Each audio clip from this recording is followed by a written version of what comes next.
high and the mighty will fall. There will be no power brokers, the while of power will fall. Good evening, ladies and gentlemen. Welcome to the Wall of Power Radio Hour. This is your host, Paul Metzer. I couldn't be more excited this evening than to have playwright, musician, songwriter, and a very, very good friend of mine in the studio with me, Mr. Stanley Kipper. Stanley Kipper has been in the music scene for a way long time, and if you ever heard him play, you'd know that because he's so damn good. But what he's got going on, some really exciting news. He wrote a play with a woman named Laura Drake, and it is being performed as we speak every weekend, Thursday through Sunday, with a children's matinee on Saturday afternoon at 2 at the History Theater in St. Paul.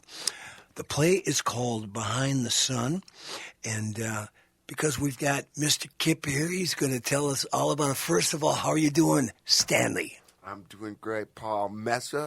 So nice to see you, my brother. Oh, it's nice to be doing it live in the studio out here at AM 950 in Eden Prairie, which is neither Eden nor a prairie. I understand that, my brother. So good to see you. Thanks for having me on, Paul. Oh, yeah. Well, tell us about, I have been tracking because you and I have known each other for a long time. And so you started telling me about this when you started writing this play Behind the Sun literally years ago. Yes, it was. And then I saw one of the performances downtown at the Minneapolis Community College a couple of years ago, and now it's on the big stage at the very well-respected History Theater every weekend. And you got to go get tickets. Just go to historytheater.com, and the phone number is 651-292-4323. But what is the play about, Stanley? The play is about my family trying to purchase a house in South Minneapolis when it was really difficult to do for people of color and Jews as well. And so this play is about what my father concocted in order to get the house to happen. Concocted is a good word, Paul. Yeah, well, tell us about Daddy Obi. What did he do, and how many kids in the family? 2 kids in the family, me and my older brother, who's Obi Jr. Okay. But my dad, he came up with a plan first of all, he found this house, and of course he couldn't get it. What did he do, first of all? What was his occupation? He worked at the post office his entire life. And at this stage in his career, he was working on the docks, unloading trucks and all this. He did go on to become the second in command underneath the postmaster. Wow. Down there by the time he retired. So he went from the low dude on the dock to one of the top guys there. Yeah. Yeah. Obi was one serious dude. Yes, he was.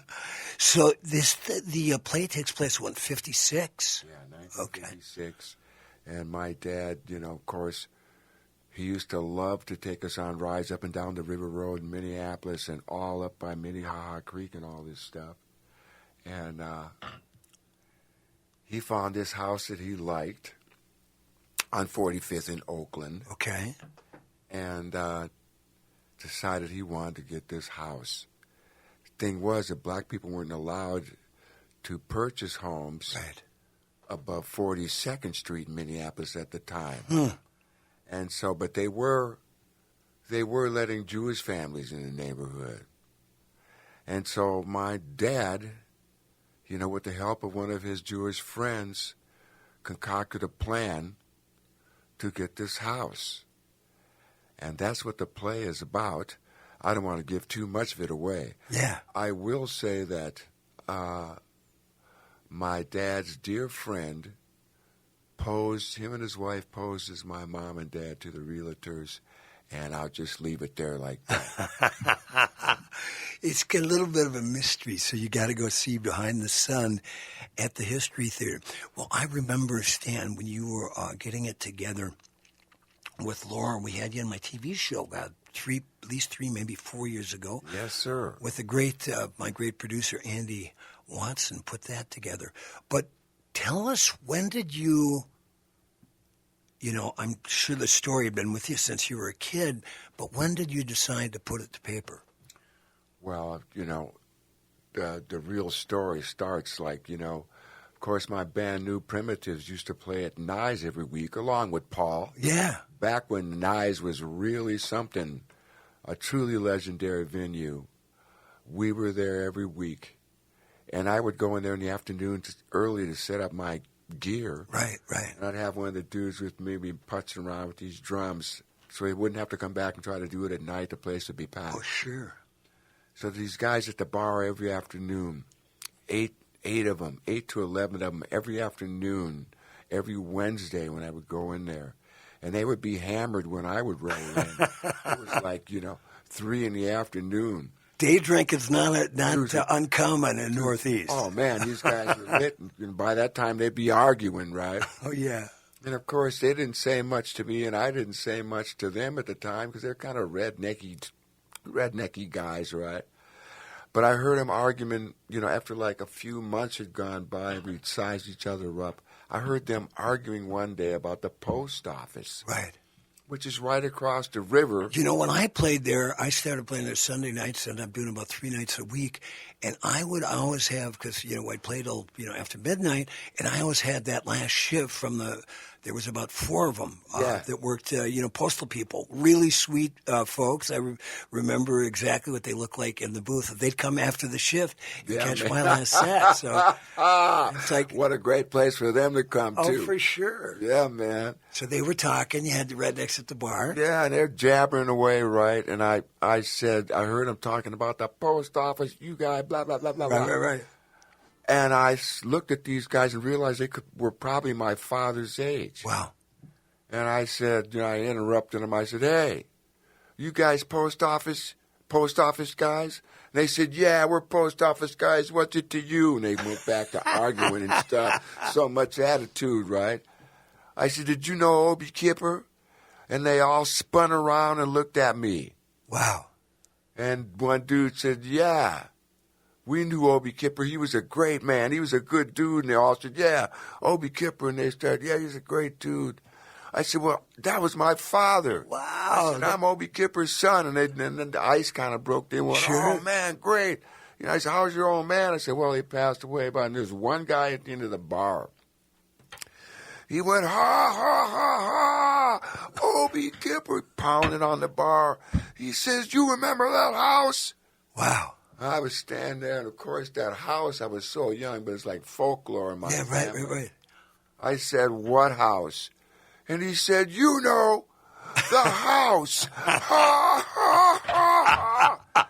He says, me and your old man, we had him by the cojones. And I stood there and looked at this dude. I couldn't believe it. That's what started, and of course, wow. I was in Seattle with Laura, and we were doing some theater stuff out there, and we were drinking Jack Daniels that night. Okay. I told her the same story I just told you, and she looked at me. She said, "Stan, that's a play." Yeah. Wow. That's a play. You have to do this. You have to start writing. And Laura, tell us a little bit about Laura Drake's background. Laura is she's a fine actress and a theater professional. She had the longest-running theater program for children in West Seattle. Cool. She did that for 20-some years. She was one of the original members of Penumbra Theater here in Minneapolis. Wow. Way back in the day. I went to so many August Wilson debuts there. Yes. With the great Lou Bellamy. That was, some of the most serious playwright of our time, and seeing his show produced in his neighborhood with the great Lou Bellamy. Boy, I saw several. Unbelievable. It was magic, pure magic.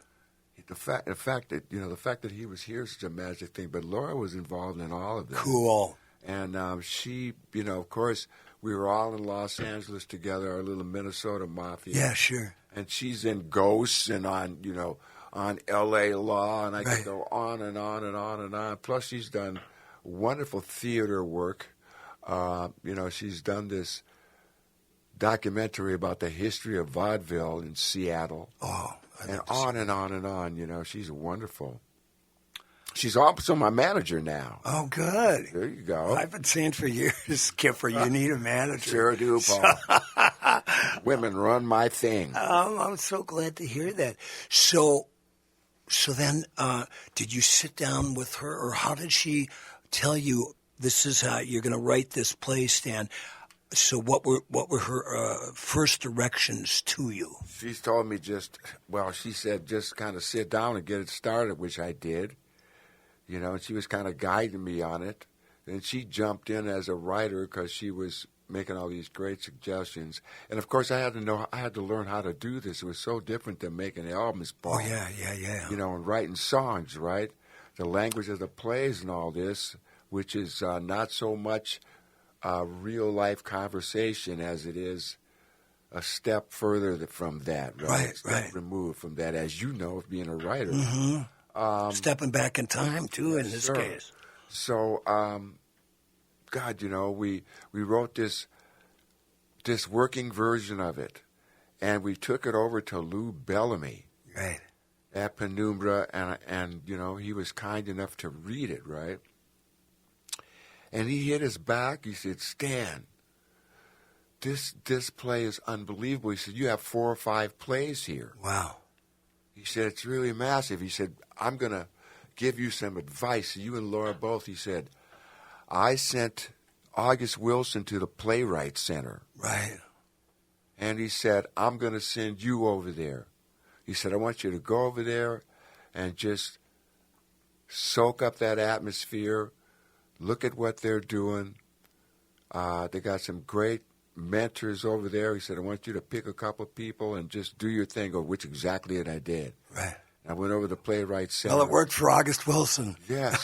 And then this other friend of mine, the woman who decided to do the production that you saw, at that time, or a little before that, was the head of the Playwright Center, one of the heads of it, and August Wilson was there. And she said August Wilson brought one of his plays in to be done. She said, "Stan, the play was 4 hours long." Wow. And so he was going through his thing over there. He was learning how to do it too, and So I did go to the Playwright Center, and I worked on it, got some great mentorship over there.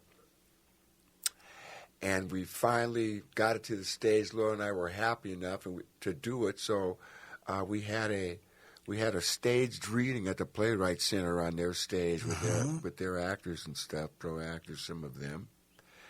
And out of that, Gail Smorgard was there, who was the director of the Theater Underground over at Metropolitan State that you saw. And that performance at the Whitney Theater over there came out as a result of her coming to the Playwright Center reading. Cool. Yes. And so it went on at the Playwright Center. As you know, in the middle of winter, there was so much snow. It snowed so much that all of our tech rehearsals got canceled before the opening of the show. Mm-hmm. Snow was up to everybody's waist. Well, I remember. Oh, man. And that went from a theater where they had all the sight lines closed off. By the time we got through with that, people were sitting in the aisles. We sold out the Whitney Theater for the last 3 or 4 performances. I was there the last night. It was magic. It was unbelievable. And so here we are now at the History Theater, a marvelous venue, beautiful. Richard Thompson is the director of the arts department of the History Theater there. He's in charge of everything now. He decided he wanted to do this and have it open this season there, which is really wonderful. Oh, and he also big honor. Yes, it is. He's also the director there, and the performance is really something. I can't wait for you to see it, my brother. I can't wait, and I've got Stan Kipper with me in the studio. His play Behind the Sun opened last weekend at the History Theater. Go to historytheater.com for tickets. Stan, before we he's not only got a play going on, but he's got a new record out with his band, the New Prims. The cat's hitting on all cylinders. There you go, Paulie. And before we get to hear, this might be one of the first times the Twin Cities heard a track, right? Yes. All right. Well, I'm happy to be debuting that for my brother Stan. Right. But I got two quick stories here relating to what you just told us. Back when Cats on the Stars, we did 4 years of Tuesdays at the 400 bar, corner of sir. Cedar and Riverside. And there was this guy walking around, this black dude, scribbling. He's smoking Camel Straight, scribbling in this little spiral notebook, and he had a suit jacket on, a sweater, and his tie was always undone. Then years later, I found out, I didn't realize at the time, that was August Wilson. Wow. And Yeah. he liked to write, from what I've heard, he liked to write in atmospheres In like cafes. that. Yeah. Yes. He wrote in a lot of cafes. Cafes and bars. Yeah, there's a cafe in Seattle that he always went to write in. Lord took me by there. Of course, it was a completely soulful place as you could imagine. Yeah. With all this old dark oak in it and all this beautiful stained glass and all that, Paul. You know. Oh, yeah. Yeah, man. Well, what a major That's force. fantastic, man. Yeah, it was really cool, and more than once. And then I played last night with Sonny Earl down in Mankato at this theater, and Danny Bell from Nice was down there, right? You remember Danny Bell? Yes, sir. And he and his brother Patrick were there. And I remember a great story because I had started – there had always been polka bands at Nice Thursday through Saturday. When I moved back from New York in '96, I played every place in town, and I was looking for a new place to play. And I walked into that bar one night after a Bob Dylan show at the State Fair, and I looked at that old side, and I said, they need some modern music here. Yes, they do. Well, man, I remember you breaking the ground over Yeah, there, that's man. And right. the polka people were still there when New Prim started Oh, playing yeah, there. and they I remember Al, the drummer, used to tell Ruth Adams, the accordion player, from the Ruth Adams Trio, the most dangerous polka band in America, said, now, Ruth, remember, no more than 6 beers. Yeah. Ruth was something else. Oh, she she used was- to sit in front of us at the Prims and drink shots at the Oh, bar, she right? was the best. Boy, she was classic. I'm so glad we got a chance to partake in that soul. Oh, there's a lot of magic down there. So Danny Bell is working there. I'm playing. I walked in there and I said, hey. That's amazing, man. Yeah, I walked in there one day and I said, hey, I'm Paul Metz. They knew who I was. And I said, I'm looking to play here on Sunday night. I said, I'll make you a deal. Give me this amount of money. Give me 6 weeks of Sunday nights and martini and a prime rib sandwich. And if I don't get it going in 6 weeks, we'll shake hands as part of friends. I was there for almost 4 years. Those pay stubs bought my house. There you go. My house in the Northeast, the house that Nyes built. But I was there, and then it kind of opened the door, Molly Mayer and the Prims, and it really went on for a long time until they closed. Went on until it closed. Yeah. And but anyway, I remember it was about, you know exactly how that stage was. And there was some seats right at the bar that were arms thrown away from the musicians. Yes, they were. And it's always, that's where the a-holes, when they showed up, would sit. And they'd get beer in your face. So I was kind of getting into it with this guy. And after the second set, I said, well, I'm just going to talk to you on the break. Well, we kind of got into it. We were wrestling a little bit. And one thing led to another. We had to shut the show down early that night. So I went home and I was feeling really bad. I go, man, I blew this beautiful gig. Probably had one too many martinis. So I went there the next day to pick up my equipment at noon, and Danny was working, and he goes, Metz, what are you doing here? I said, well, I figured after last night, I said, I'm out of here. I'm getting the book. And he goes, Metz, come into the office. And I go in, he goes, Metz, he says, we have only one rule down here at Nyes. He goes, you can't get drunker than the customers.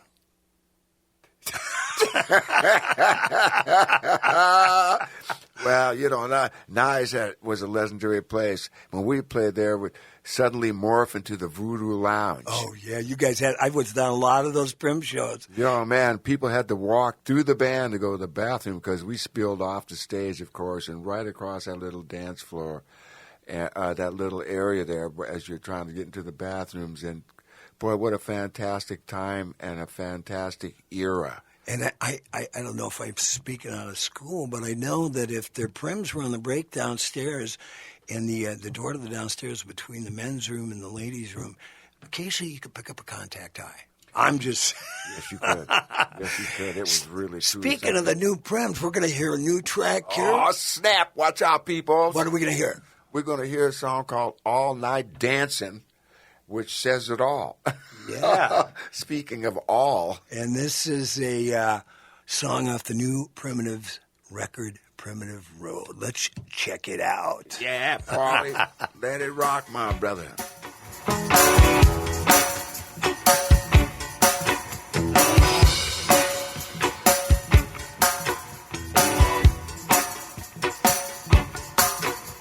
Baby, let me take you dancing all night dancing me and you. Baby, let me take you dancing all night dancing just us two. All night dancing,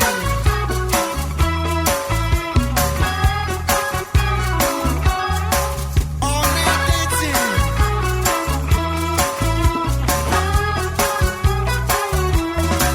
We got lanterns burning in the backyard.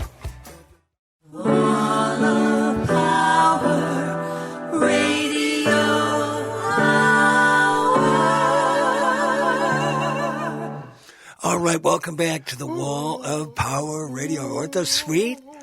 Yeah. Those are my gals that from the Divas up in Virginia, Minnesota, my hometown, cut that for me when we started on the air 10 years ago. This is Paul Metsa. My guest is Stan Kipper, playwright, musician, songwriter, father, cool cat, mover and a groover.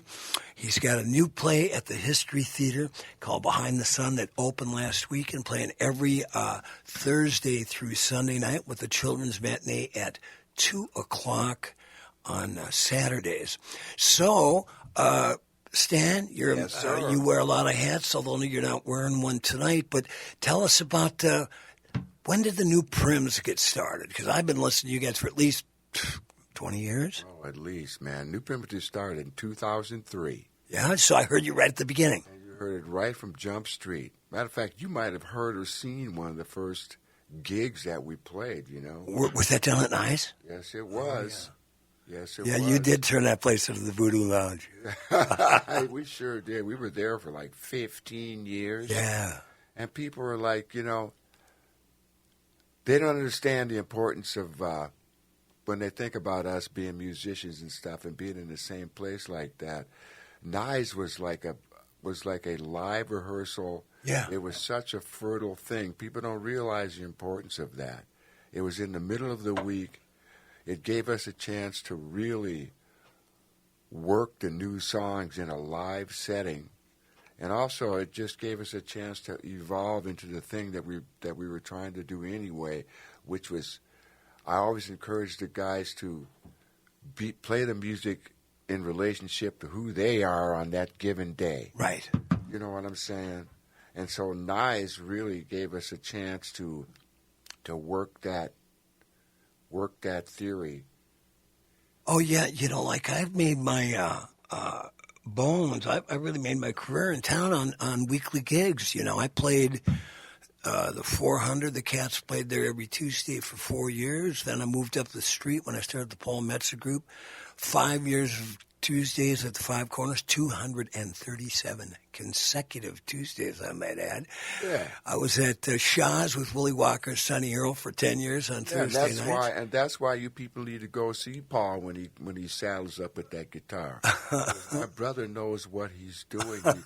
He didn't just walk in here like yesterday. And then wait, if they get up to Duluth, where I'm located now, I've got a brand new band called Paul Metsa, the Tilttown Titans, every Sunday at Carmody's Pub. We just opened up last Sunday, but we should be there till the wheels fall off. But the cool thing about a house gig, too, Stan, and you know this as well as others, you start to develop an audience who become your friends. That's right. And they tell their friends. And that turns into steady work. Well, you did 15 years. Yeah. It's a beautiful thing. People people fall in love at your shows. Yeah. They They go home with strangers. They do things that they've never done before. Inspired by the music. That's right. Well, you know, it carries them away, my brother. My buddy, as you knew well, gave him his first gig when he first got to town. Jimmy Anton. Yeah, man. Just celebrated his 25th anniversary of this lovely wife, Michelle. And Go ahead, Jimmy. Happy anniversary, my brother. Yeah, and he met Michelle at a Paul Metsa gig. Well, there you have it, friends. And then there's a group of people that have acquired DUIs on the way home from a Metsa gig. Well, there's that, too. There's always a little drama on the other side. Yeah, but you got to, of course, be safe and don't drink and drive. But and then, you know, there's probably been a divorce or two because of your music or my music, so let's apologize to the aggrieved couple. Yes, I'll agree with that. Now, Stanley Kipper, you've got just one hell of a musical history. So tell us when you got started, and then I want to talk about your first gig with Minnie Riperton at Carnegie freaking Hall. Oh, we'll have to talk about that story. Yeah, but let's go way back, Stan. When did it start? I started playing as a young kid, you know, junior high school and all this. I was, you know, we had little kids bands when we were, God, I want to say 5th graders and 6th graders and all this stuff. We would drive our parents crazy trying to play Stand By Me. Oh, yeah. Over and over and over and over till they finally just come down and said, all right, stop! So I started doing it then, right? And we started doing little performances way back when we were kids. And then all up through junior high school and all this, started playing music. My dear friend Bill Luboff was with Dave Brady and the Stars and all this. We started a band in high school, and we were all over the place. What was the name of the band? Sound of Soul. Oh yeah, Sound of Soul. Sound of Soul, and the funny thing was, you know, our parents were. Some nights we'd be out playing on school nights. We wouldn't get home till so late. Yeah. On a school night, you know, my parents kind of freaking out a little bit, right? But as we went through high school, the band started getting really, really popular. And at some point, we disbanded that high school band. I think it was probably when we were seniors or something like that. But the life was set. You know, music took me out of sports and all that in high school. I remember. Although you did play a little hockey at some point. Yeah, I played a lot of hockey. Hockey was my favorite sport. Cool. Played a ton of hockey, but music snatched me out of that. Started playing with a band called the Marauders in like 1968, and the Marauders were really something. I did meet Minnie Riperton on a Marauders gig. Wow. Way back in the day. It's a funny story. So, well, let's hear it. Of course, you know, the Marauders, we had a big old bus. We were a show band. We were like, you know, a horn band. We wore tuxedos and all this stuff. The monkey suits. Oh, God, you know. We were the Cats and the Stars, we had a acoustic trio. And we used to put on, you know, we had a rock the ruffled band. shirts and all that, right? It wasn't quite that. It wasn't 70s, but it was like old school tuxedos. And I'll tell you what, you put on those monkey suits, you can make $200 or $300 more a night. Yeah, people going nuts. They could see themselves in the patent leather shoes. Yeah, right. Oh man, but we were running around playing these gigs, and at the time, you know, things were changing. Yeah. So where was Minnie? So how'd you bump into her again? We saw Minnie, and we had this gig in the middle of the afternoon in the suburb of Chicago, and you know, we're pulling up there in our bus. And we couldn't figure out why there was so much traffic. Yeah. Because it was like 1 or 2 in the afternoon, Paul. I think it was Evansville or somewhere right outside, right? And we realized that all these kids were going to the show. Right. So we pull up there to play this gig, and we finally get the bus parked, and we go backstage. And, Paul, we walked in, we saw our first hippies. I mean, on this gig was The Shadows of Night, Wow. Rotary Connection, Wow. Hawks Band, what were they fucking called? Oh, anyway, it'll come to me. Right. But all these great Chicago bands on there. GLORIA. Oh, yeah. Was that, right? Sure. All of them. Bangers Flying Circus, Hawks Okay. Band, Okay. was on there. And right, so we went backstage, and our mouths fell open. Right. One of the first people I saw when I went back there was Minnie. Wow. And she had on, I still remember, a crushed velvet halter top with these leather pants. And she had like a wreath of flowers around her neck. Wow. And of course, she had an afro, and I was standing in front of her with my mouth open. Wow. And here we are in front of all these hippies, and we go back out to the bus, and we're looking at each other. We're like, "Oh my God!" Time to change our costumes. And so here we come, and we played that show that day. We went back to the bus and put our tuxedos on, and came back in the middle of the afternoon and played in front of these hippies. This had to be the summer of 1968. Wow, things were blowing up. And we just stood there. We felt so out of place and all this stuff. We're playing "Hold On, I'm Coming." All this Jackie Wilson stuff. These guys out here listening to feedback-drenched guitars.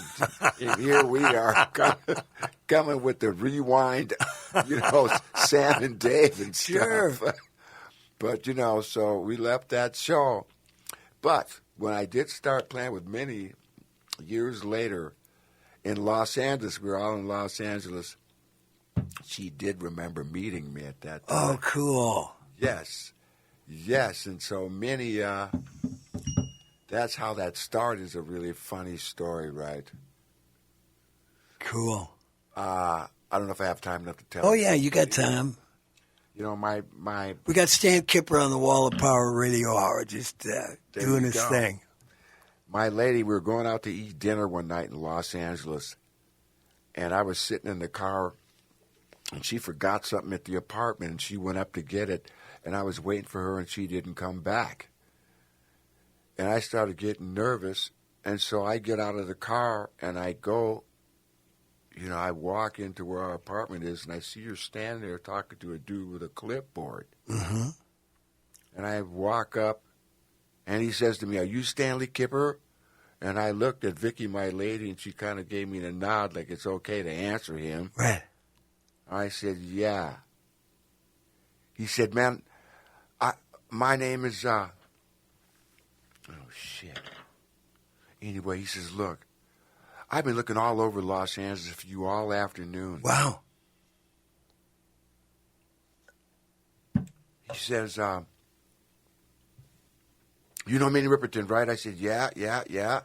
He says, "Well, I'm from her agency, and she wants to know if you want to join the band." Wow. I said, "What?" What? And yes. I said, "What?" I said, "When?" He says, "Right now." Wow. I said, "Well, yeah, because we'd seen each other before she went on the tour. We saw each other a couple of times. We were hanging out, right?" Mm-hmm. I said, "Yeah." He says, "Well, here's the deal." He said, "Where are your drums at?" I said, "They're upstairs in my apartment." He says, "Great." He said, "The roadies are going to be here by 1 in the morning. They'll be here." Wow. He said, "A limousine's going to be here at 4 o'clock in the morning to pick you up." He says, "Here," gives me 3 cassettes and a set list. He said, "Minnie wants you to listen to these songs. She's going to be waiting for you when you get to New York." I said, "New York?" He said, "Yeah, a limousine's coming. It's going to pick you up. It's going to take you to the airport." He said, "You're going to fly to New York City." He said, "You're going to be opening for Stevie Wonder tomorrow night at Madison Square Garden." Hello. At Madison Square Garden. Wow. I said, "What?" He said, "Yeah, have a good time here. Bye." Incredible. And he left. And sure enough, all that stuff happened. I had never been to New York City before in a limousine. Well, that's the way to go if you're going to go to man, the all Big my Apple. drums and stuff came down to stuff with the rest of the luggage. Right. I said, what am I doing? That was way before cell phones. And all Sure. this stuff. Right. There was this note that said, put your stuff in 2 cabs and drive to the Essex House. And the Essex House is this beautiful hotel across the street from Central Park. I pull up there.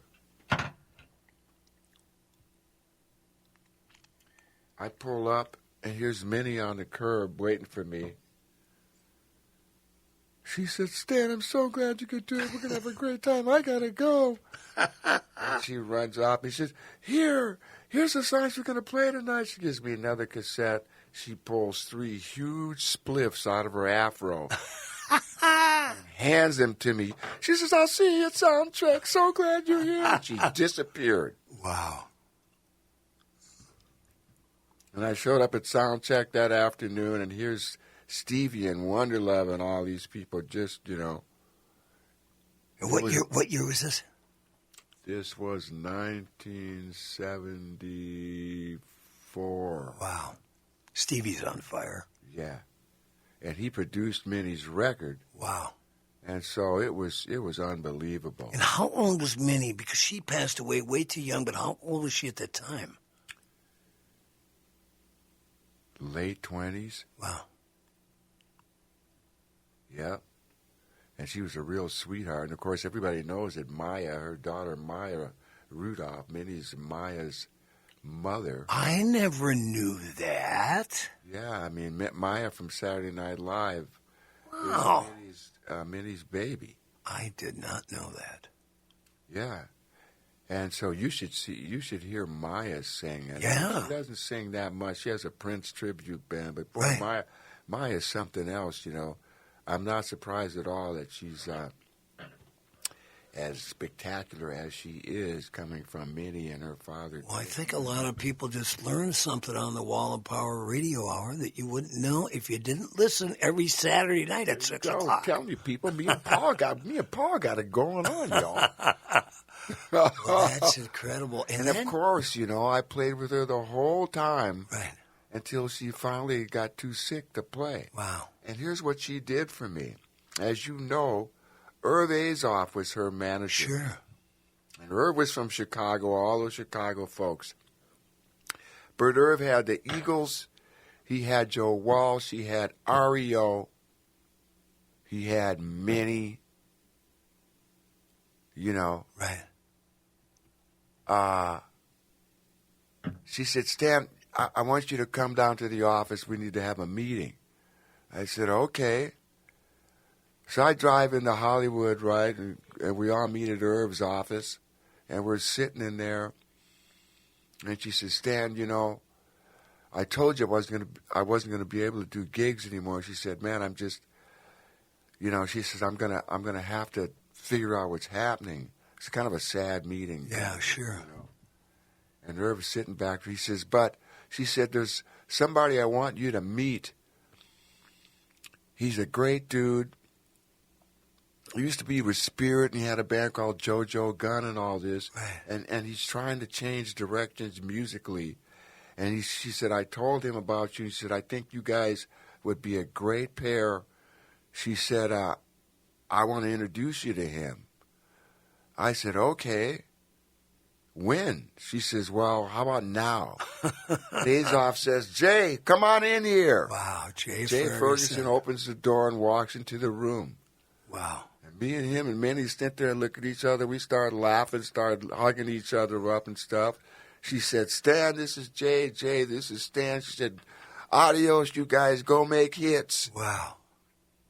And that's how that started. Well, and I told you and I, years ago, sitting around chatting somewhere, and I was telling you about one of my favorite summer songs was Thunder Island by Jay Ferguson. And you said, Paul, that's me on the timbales and the high harmonies. And the And I drums, said, too. yeah. Did you play drums on it? Yeah, I too? played Wow. drums on it too. Right on, Mr. Stan Kipper, of course.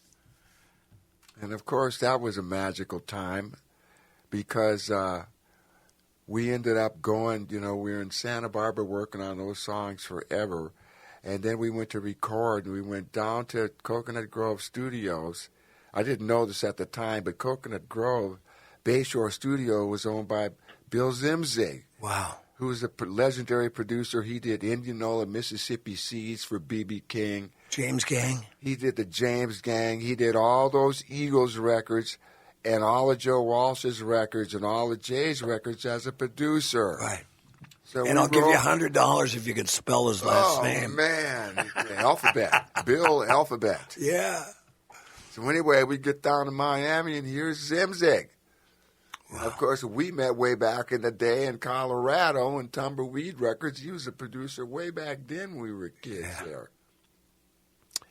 He said, Stan, one of these days we're going to make hits. And I walked in and saw him sitting behind the board. He just busted out laughing. And it was really sweet because the Eagles were recording Hotel California at the time. Yeah. Joe was doing But Seriously, Folks. Right. And we rolled in to do Thunder Island. Wow. And we rolled in on them with that reggae rock and roll mix-up that me and Jay had put together in Santa Barbara, right? The Thunder Island vibe. Yeah. We rolled in there with that. And when the Eagles heard it, they, let me just say, the Hotel California came out of that. Right. Out of sure. Out of that vibe, right? Well, that is really interesting. Stan Kipper, number one, it's so great to see you in person. We're here at the studio at AM 950 recording the Wall of Power Radio Hour. It's obvious that there's more episodes to be had here with the musical career of Stanley Kipper. But let's just circle back. We just got a few minutes left. Your play Behind the Sun that you wrote with Laura Drake is going through October 13th at the History Theater. I need to ask you real quick, yes. What was it like to see those actors in those sets with because you saw it at the Metropolitan, downtown when you kind of ran it the first time, but what was it like to see it at the History Theater, one of the coolest theater companies in America? It was really something. I mean, the actors, we were in rehearsal with these actors for I want to say close to 3 weeks, every day, 8 hours a day, as they were learning the lines. And they had it all taped out in the rehearsal room so they could see how big the stage was and all this. And they were just kind of get it together. When they made that move to the stage, we went to the production meetings and stuff, and they came in with little mock-ups, little models of what it was going to look like. God, Paul, when we actually went there and saw it, it was mind-blowing. It was beautiful. Beam me up, Scotty. Yeah, it took, Laura and I walked into the dark theater, and they were working on lights, and the lights came up, and that set was there. We just looked at each other. We couldn't believe it. I can only imagine. And the costumes and the set design and the light design, Paul. Not to mention the sound design that they're doing, because we're musicians, we're fanatics, fanatics about that stuff, and so the way they're using my musical ideas and stuff and how they're doing it is really something. I can't wait for people to come and see this play. Plus, it's a uplifting story, a powerful story. It's a true story. I just read a great rave review of the play. Well, it doesn't surprise me at all. I'm so happy for you as a friend and as someone that loves the arts and as someone who loves music and as someone who loves theater and as someone who loves stories and songwriting and storytelling. I mean, you're like the coolest friend I have right now. Did you hear what my brother said, folks? He said right now. Well, you Yeah. you and I are fortunate to have some really cool friends. Oh, yeah. Wait, and y'all going to see me and Paul? We're going to be on stage together. Oh, yeah, we're going before to too long. Oh, yeah, we used to have Metz and Kipper, the duo that delivered. And then I moved to Duluth. Stan got busy, but we're going to be doing it again. Thank you so much. Now tell us about when's the next time the New Primitives are playing. The Prims are gonna play next on October 12th. You can see us in Minneapolis. We're gonna do we'll be doing our residency over at Shaw's in Northeast Minneapolis. 17th and University, I know it well. Yes, sir. Yes, sir. Stanley Kipper, I can't wait to see the play live. Give my best to Laura. If you want tickets, and you will want tickets for Behind the Sun, go to historytheater.com and go enjoy it. Stan, I'm so happy for you. We're going to take it out with a brand new Prim song. What are we going to hear?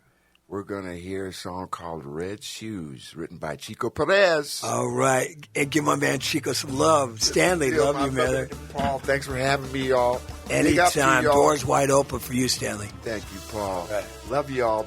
Peace. We out.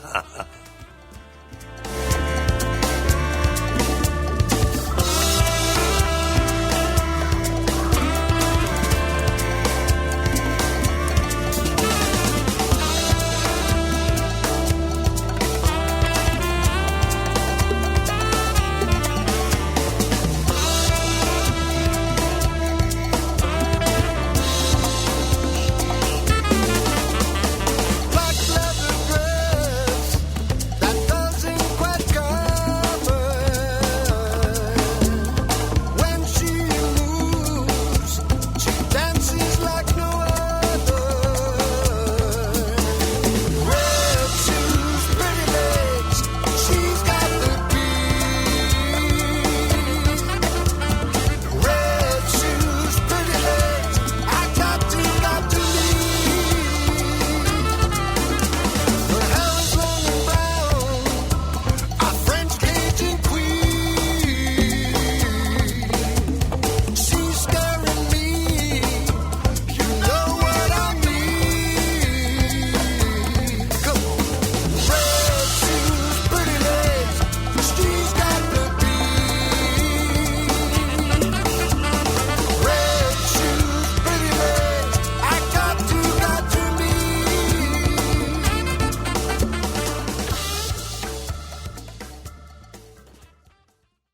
Thanks for listening to the Wall of Power Radio Hour. The show is produced by Paul Metza, engineered by Patrick Lilia. We'd like to thank our guest, Stan Kipper. Go see his play Behind the Sun at the History Theater in St. Paul through October 13th. If you want to track down, see where the New Primitives are playing, or track down the new record called Primitive Road, go to newprimitives.com or track it down through the great new label loudfolk.com. You can follow me where I'm playing, my records and my books. Track that all down at paulmetza.com. And like my dad used to tell me when I was just a little baby boy, remember to be kind and make someone happy.